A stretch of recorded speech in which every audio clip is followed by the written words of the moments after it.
전능하사 천지를 만드신 하나님 아버지를 내가 믿사오며 그 외아들 우리 주 예수 그리스도를 믿사오니 이는 성령으로 잉태하사 동정녀 마리아에게 나시고 본디오 빌라도에게 고난을 받으사 십자가에 못 박혀 죽으시고 장사한 지 사흘 만에 죽은 자 가운데서 다시 살아나시며 하늘에 오르사 전능하신 하늘 우편에 앉아 계시다가 주로서 산 자와 죽은 자를 심판하러 오시리라.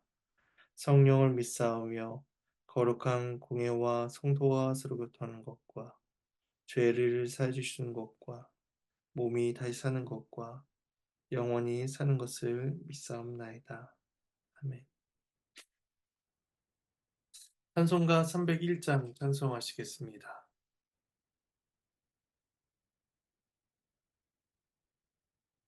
301장 1절과 3절을 찬송하시겠습니다.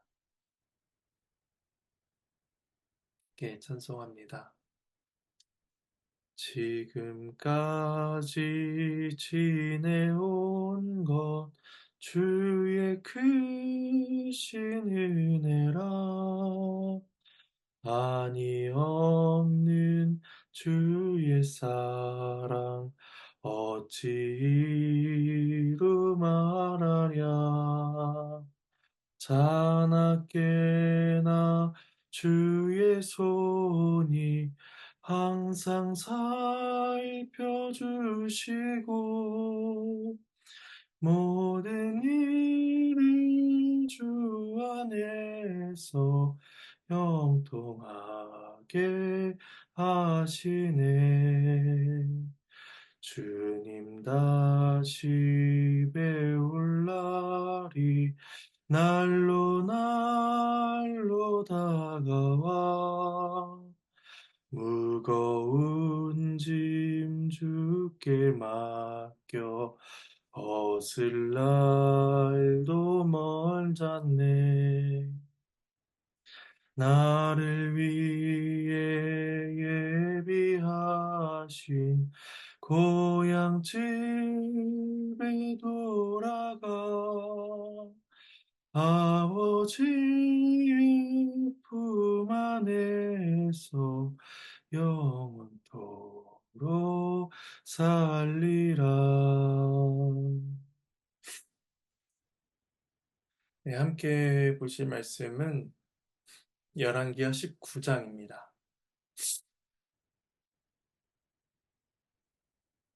열왕기하 19장 20절에서 37절까지 말씀입니다.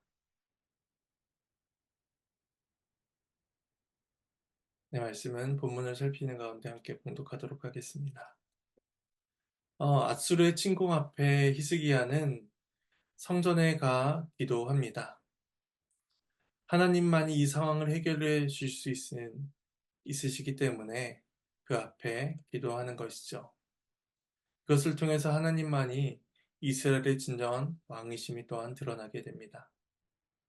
하나님께서는 히스기야의 기도를 들으셨고 또 이사야 선지자를 통해서 사내립과 이제 히스기야에 대한 말씀을 선언하시게 됩니다. 오늘 말씀은 세 단락으로 나누어 볼 수가 있습니다. 먼저 20절에서 28절은 사내립에 대한 예언을 주고 계시는데 먼저 22절까지 말씀만 봉독하도록 하겠습니다. 아모스의 아들 이사야가 히스기야에게 보내 이르되 이스라엘 하나님 여호와의 말씀이 네가 아수르 왕 사내립 때문에 내가 기도하는 것을 내가 들었노라 하셨나이다. 여호와께서 아수르 왕에게 대하여 이같이 말씀하시기를 처녀딸 시온이 너를 멸시하며 너를 비웃었으며 딸 예루살렘이 너를 향하여 머리를 흔들었느니라. 네가 누구를 꾸짖었으며 비방하였느냐? 누구를 향하여 소리를 높였느냐? 눈을 높이 떴느냐? 이스라엘의 거룩한 자에게 그리하였도다. 하나님께서는 사내립의 교만을 책망하십니다. 앞서 18장에서는 예루살렘을 향한 앗수르의 멸시와 조롱이 나와 있었습니다. 그런데 22절에서도 그들의 그러한 교만한 태도가 잘 이렇게 드러나 있습니다. 22절에 비방하고 소리를 높이고 눈을 치켜떴다 라고 하면서 예루살렘을 향한 아수르의 교만하고 위협적인 행동이 잘 드러나 있습니다. 하지만 그것은 단순히 유다 백성을 향한 태도가 아니라 이스라엘의 거룩하신 하나님께 행하는 죄였습니다. 그러니까 대결의 구도가 사네립과 히스기야가 아니라 사네립과 하나님 사이의 대결로 바뀌고 있는 것입니다. 사네립이 그런 하나님의 상대가 될 수 있었을까요? 그 사네립의 교만과 조롱은 이내 곧 역전되고 말 것입니다. 그래서 21절에 보시면 이스라엘의 아수르를 비웃고 머리를 흔들며 조롱하는 것으로 바뀌게 됩니다.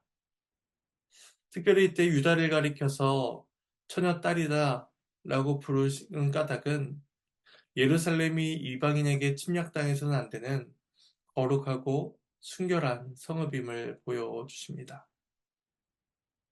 그래서 이어서 23절과 26절 말씀을 봉독하겠습니다.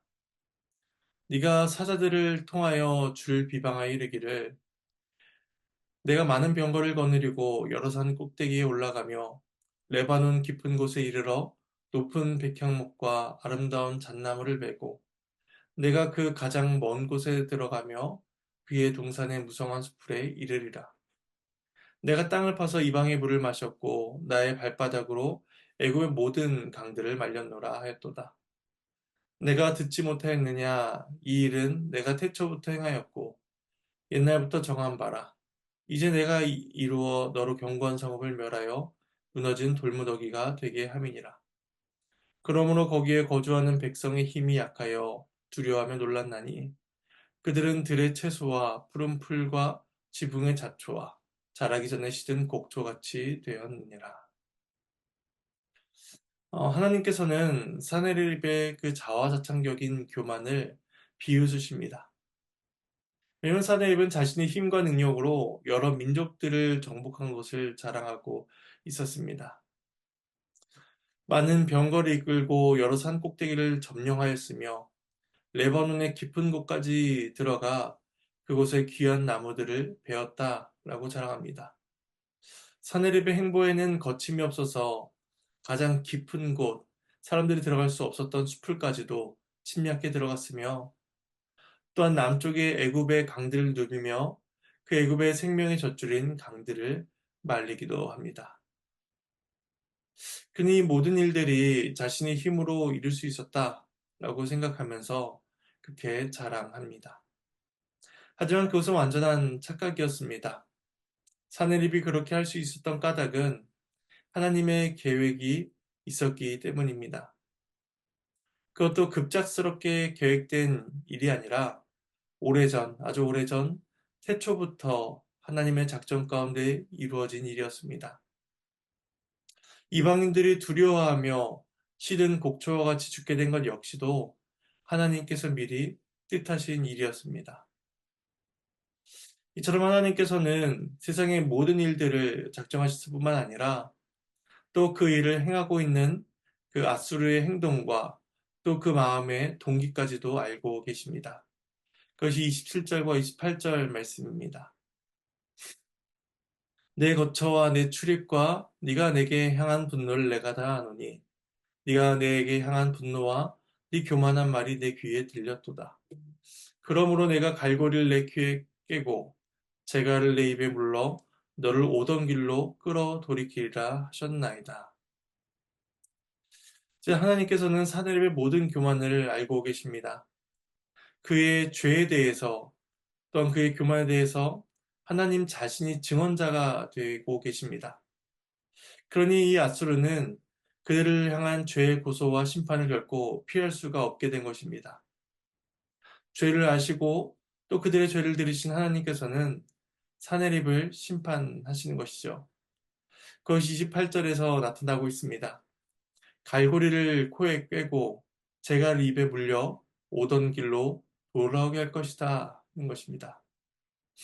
이런 행위는 아수르가 정복국의 포로들을 끌고 갈 때 했던 행동들로서 머지않아 그들 역시도 아수르 그들이 했던 행위대로 같은 운명을 겪게 될 것임을 알려주십니다. 이렇게 아수르와 사내립을 향해서 말씀하신 하나님께서는 두 번째로 히스기야에 대해서 예언하십니다. 29절에서 34절 말씀인데 31절까지 말씀만 봉독하도록 하겠습니다. 또 내게 보일 징조가 이러하니 너희가 금년에는 스스로 자라난 것을 먹고 내년에는 그것에서 난 것을 먹되 제3년에는 심고 거두며 포도원을 심고 그 열매를 먹으리라. 유다 족속 중에서 피하고 남은 자는 다시 아래로 뿌리를 내리고 위로 열매를 맺을지라. 남은 자는 예루살렘에서부터 나올 것이요 피하는 자는 시온산에서부터 나오리니 여호와의 열심히 이 일을 이루리라 하셨나이다 하니라. 하나님께서는 예루살렘의 구원을 약속하시며 한 가지 징조를 가르쳐 주십니다. 먼저 금년과 내년에는 밭에서 경작하지 않고 저절로 자라게 된 것을 먹게 될 것이며 3년째에야 파종하여 열매를 거두어 먹게 된다는 것입니다. 전쟁으로 인해 밭은 황폐화되었습니다. 하지만 하나님께서는 그곳에서도 소출이 나게 하셔서 이스라엘로 먹고 살 수 있게 해주십니다. 그런데 이것이 징조가 되는 까닭은 메마른 땅에서 식물이 나오듯 황폐한 예루살렘에서 남은 자들이 뿌리를 내리고 열매를 맺게 될 것이기 때문입니다. 그래서 26절에서는 아수르의 침략을 받은 이방인들이 자라기 전에 시든 곡초와 같다 라고 그렇게 26절에서 말씀하셨는데 이제 반대로 예루살렘에서는 그 뿌리가 자라고 열매를 맺는 그러한 대비되는 모습이 나타나게 됩니다. 이러한 예루살렘의 회복에는 그 근본적인 원인에는 바로 하나님께서 계셨습니다. 그래서 31절에서는 이것을 가리켜 하나님의 열심히 이 일을 이루신다라고 선언하고 있습니다. 하나님께서는 이스라엘을 사랑하시사 그들을 보호하시고 구원하시고 생명을 주십니다. 이스라엘의 평화는 신실하신 하나님께서 자기 백성을 위해서 열심히 일하고 계시는 그 일의 결과였던 것입니다. 그래서 시편 121편 4절에서는 이렇게 고백합니다. 이스라엘을 지키신 이는 졸지도 아니하시고 주무시지도 아니하시리로다. 이러한 하나님의 열심이 예루살렘을 회복시켜 주십니다. 이어서 32절에서 34절 말씀을 봉독하겠습니다. 그러므로 여호와께서 아수르 왕을 가리켜 이르시기를 그가 이 성에 이르지 못하며 이리로 화살을 쏘지 못하며 방패로 성을 향하여 세우지 못하며 치려고 토성을 쌓지도 못하고 오던 길로 돌아가고 이 성에 이르지 못하리라 하셨으니 이는 여호와의 말씀이시라. 내가 나와 나의 종 다윗을 위하여 이 성을 보호하여 구원하리라 하셨나이다 하였더라. 사내립은 예루살렘을 점령하기 위해 여러 군사적인 방편을 동원하게 될 것이지만 하나님께서는 그에게 공격할 기회조차 주지 아니하실 것임을 다시 한번 히스기야에게 계속해서 말씀하십니다. 근데 하나님께서 얼마나 철저하게 아수르의 그런 공격을 막으시는지 못할 것이다 라는 이 부정어를 4번이나 반복하십니다. 그래서 예루살렘에 이르지 못할 것이고 화살을 쏘지 못할 것이고 방패를 세우지 못할 것이고 또 공격을 위한 토성도 쌓지 못할 것이다 라고 그렇게 확증하십니다. 아마도 이제까지 아수르는 이와 같은 방법으로 여러 나라들을 정복해 왔을 것입니다. 하지만 예루살렘을 향해서는 그들의 모든 방법들이 시도되지 못한 채에 왔던 길로 다시 달아나게 되게 되는 것이죠. 앞서 31절에서는 여호와의 열심에 의해서 이스라엘이 회복될 것을 말씀하셨다면 34절에서는 하나님과 다윗을 위하여 이스라엘을 보호하신다 라고 선언하십니다. 하나님께서는 크고 영화로우신 분이십니다. 만왕의 왕이십니다. 하나님 앞에서 교만한다는 결코 존재할 수가 없습니다. 하나님께서는 아수르의 교만을 꺾으심으로써 하나님만이 살아계시며 영광스러우신 분이심을 드러내실 것입니다. 또한 하나님께서는 다윗과 언약을 맺으사 그들을 위하여 영원토록 함께 하십니다. 이런 구원은 히스기야의 신실함이나 히스기야의 열심 있는 기도, 헌신 때문이 아니라 전적으로 하나님께서 이스라엘을 사랑하시며 그들과 맺으신 언약 때문이었습니다. 이제 마지막 세 번째 단락은 35절에서 37절까지 말씀으로써 아수르의 패배와 사네립의 죽음에 대해서 말씀을 합니다. 마지막 말씀을 봉독하겠습니다. 이 밤에 여호와의 사자가 나와서 아수르 진영에서 군사 18만 5천 명을 친지라. 아침에 일찍이 일어나 보니 다 송장이 되었더라. 아수르 왕 사네립이 떠나 돌아가서 니느웨에 거주하더니 그가 그의 신 니스록의 신전에서 경배할 때에 아드람멜렉과 사레셀이 그를 칼로 쳐 죽이고 아르라 땅으로 그들이 도망하매 그 아들 에사라돈이 대신하여 왕이 되니라. 하나님의 말씀입니다. 하나님께 감사합니다. 하나님께서 선지자를 통해서 하신 말씀대로 아수르를 심판하시고 예루살렘을 구원하십니다. 그래서 히스기야에게 응답을 주신 그날 밤 천사들을 보내사 그 들판에 있던 아수르 군대 18만 5천 명을 치시니 그들이 모두 송장이 됩니다. 이로써 하나님께서 응답하신 그 모든 말씀이 성취가 되고 있습니다. 하나님 말씀대로 사내립은 패배하여 자신이 왔던 길로 돌아가 니느웨에 거주하게 됩니다. 그리고 그의 신전에서 제사를 지낼 때에 살해당함으로써 그의 모든 영광이 일순간에 사라져 버립니다. 히스기야는 자신이 섬기던 하나님께 기도함으로써 구원을 받게 되었지만 사네립은 자신이 섬기던 신에게 어떠한 보호도 받지 못한 채 죽고 맙니다. 그런데 아수르의 예루살렘 침공은 BC 701년경에 있었고 사네립이 죽은 것은 약 20년 후인 681년경에 일어난 일이었습니다.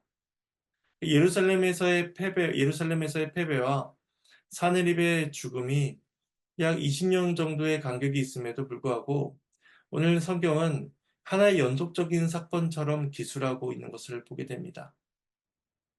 이것은 하나님의 말씀의 성취를 보여주는 서술 방식이다라고 볼 수가 있습니다. 하나님의 말씀은 하나도 땅에 떨어지지 아니하고 모두 성취되고 말 것입니다. 제 말씀을 정리하며 적용점을 세 가지로 간략히 생각해 보겠습니다. 첫 번째는 군사력이나 물질, 지위 등이 보호와 안전을 제공해 주는 듯 하지만 그 모든 것들은 허상에 불과하다는 것입니다. 그것들이 우리의 삶을 지켜줄 수 없고 인도해 줄 수가 없습니다. 어떠한 상황에서도 온 땅의 왕은 오직 여호와 한 분뿐이십니다.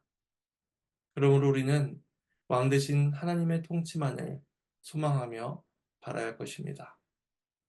두 번째는 히스기야가 닥친 상황은 피할 수 없는 재난과 같아 보였습니다. 모든 상황적인 증거들과 논리는 하나님에 대한 모든 신뢰를 앗아가기에 충분해 보였습니다.